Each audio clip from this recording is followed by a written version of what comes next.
بسم اللہ الرحمن الرحیم. ویئرز السلام علیکم ورحمۃ اللہ وبرکاتہ. سلامتی اللہ کی رحمت اور برکتیں آپ سب پر. Allah's mercies and blessings on all of you. ہماری یہ جو آج کی کہانی ہے یہ فی الحقیقت ہماری جمہوریت کی کہانی ہے کہ ہمارے وطن عزیز میں پاکستان کے اندر ہماری جمہوریت کے ساتھ کیا ہوتا رہا. چند ہفتے پرانی بات ہے کہ مجھے کچھ پودے خریدنا تھے. نرسری گیا. میرا 3 سال کا پوتا بھی میرے ہمراہ تھا.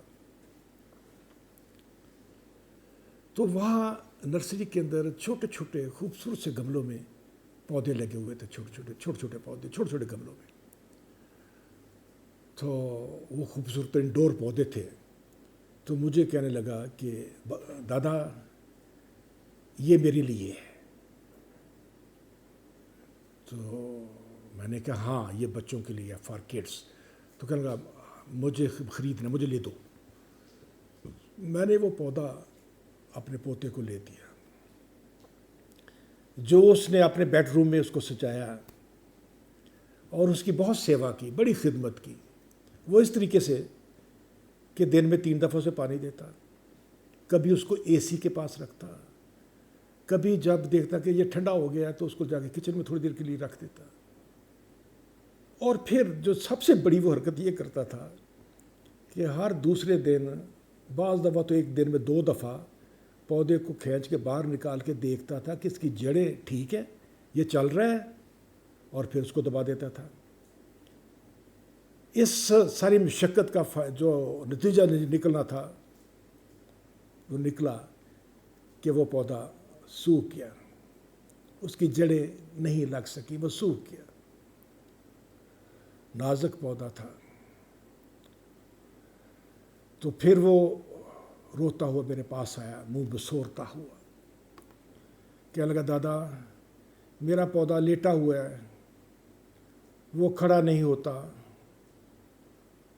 شاید وہ سوکھ گیا ہے, شاید وہ مر گیا ہے. تو میں اس معصوم کو کیا کہتا کہ بھائی جو تم نے اس کے ساتھ سلوک کیا ہے اس کا نتیجہ یہی نکلنا تھا. ویورز, یہی معاملہ ہماری جمہوریت کا ہے, ہماری جمہوریت کے پودے کا ہے. ہم نے بدقسمتی سے وقفے سے اس کو اکھاڑا اور اس کی جڑیں دیکھتے رہے کہ یہ کیا ہری ہیں, کیا پودا چل رہا ہے. نتیجہ کیا ہوا کہ جمہوریت بار بار اکھاڑ پچھاڑ کی وجہ سے جڑ پکڑنے ہی نہیں پائی.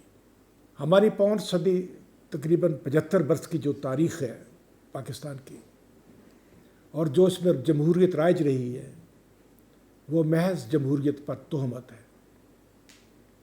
ہماری جمہوریت یوں سمجھ لیں کہ ریت کی دیوار ہے. یہ سسٹم کے ساتھ کھلواڑ ہے. نتیجہ کیا ہے کہ ہمارے سے آدھی عمر کے ملک, وہاں جو جمہوریت ہے وہ ہمالوں کو چھو رہی ہے. ہاں, اور ہم ابھی تک ICU میں ہیں, انٹینسو کیئر کے اندر, کہ نہ جانے کب دم, اسی خوف میں اور مسلسل اسی خوف میں کہ نہ جانے کب دم نکل جائے.